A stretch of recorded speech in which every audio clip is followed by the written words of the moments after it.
Hanafeko, The African Perspective. Géopolitique africaine. Révélation sur la lutte de l'Afrique du Sud, Thabo Mbeki expose 30 ans de guerre hybride.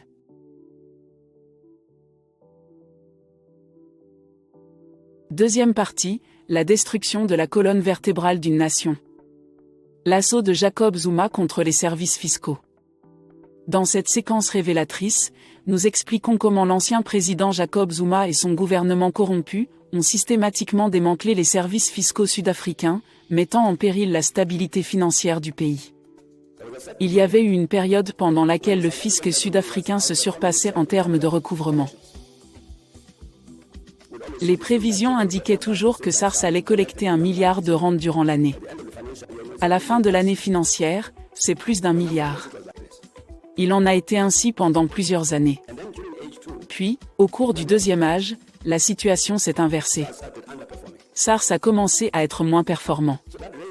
La question s'est alors posée de savoir si quelque chose n'allait pas. Qu'est-ce qui ne va pas ? C'est ainsi que la commission d'enquête Nugent, la commission judiciaire, a été créée par le président Ramaphosa. Pour répondre à cette question, qu'est-ce qui ne va pas ?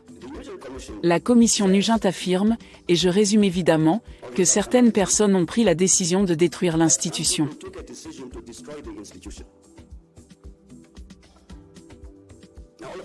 Nous nous souvenons tous de ce qui s'est passé, par exemple, lors des travaux de la commission Zondo. L'accent a été mis sur la question des détournements de fonds. Par exemple, les sociétés d'État, qu'il s'agisse de Denel, d'Eskom ou de Transnet, ont fait l'objet de nombreux détournements. D'où les frères Gupta et tout le reste. Dans le cas de SARS, il n'y a pas eu de détournement. La commission Nugent affirme que des personnes ont décidé de détruire l'institution. C'est une déclaration très remarquable à mon avis. En effet, SARS est responsable de 95 à 98% des recettes de l'État. Si vous détruisez SARS, vous détruisez notre démocratie. Et pourtant, certaines personnes ont pris la décision de faire exactement cela. Après avoir lu le rapport de la commission Nugent, l'une des choses qui m'a frappé est l'absence de détournement. Car, voici une agence d'État qui collecte tous ces milliards de randes. Et nous pensions que l'un des objectifs serait de voler. L'intention n'était pas de voler, mais de détruire l'institution. Comment expliquer cela ?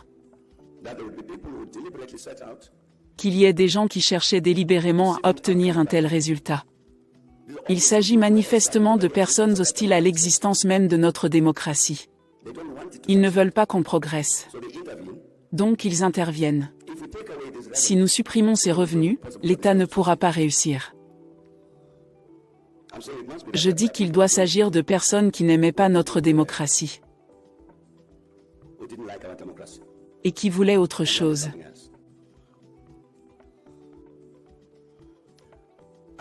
Je pense que l'importance du rapport de la commission Nugent réside dans le fait qu'il communique un message très important que nous devrions tous comprendre en Afrique du Sud. En établissant ce point central, certaines personnes dans le pays ont délibérément entrepris de détruire cet État démocratique. Ce n'est pas tout le monde qui a célébré 1994. Pour certains de nos concitoyens, 1994 représentait une défaite. Et ils n'ont pas accepté que ce soit une défaite. C'était donc une défaite temporaire pour eux. Mais ils se disaient qu'avec le temps, nous gagnerions. En effet, pour une raison qui m'échappe, le contenu de ce rapport n'a pas été largement diffusé dans nos médias. Il ne l'a pas été. La commission de Zondo a continué à se pencher sur la question de SARS. Elle a examiné les résultats de la commission d'enquête Nugent sur SARS et a déclaré qu'elle était d'accord avec le contenu et les résultats de cette commission. Mais nous allons réexaminer la même question parce qu'elle est impérative dans le cadre de notre propre mandat. Et c'est ce qu'ils ont fait. Nous assistons donc à un phénomène étrange et nouveau.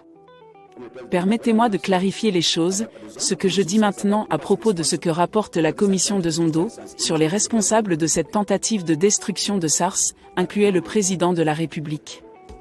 C'est une nouvelle information ? Non, ce ne l'est pas. Et bien sûr, vous savez qui était le président? C'est également écrit noir sur blanc. Jacob Zuma a participé à la direction du processus de destruction de SARS.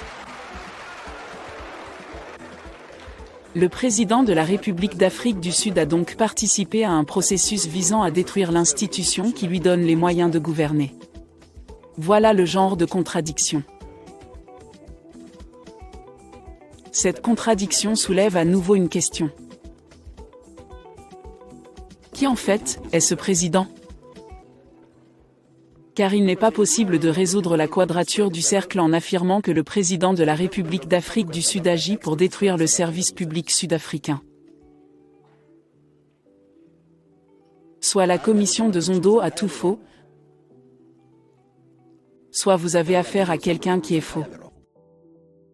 Merci de nous avoir suivis. À très vite pour de nouveaux échos.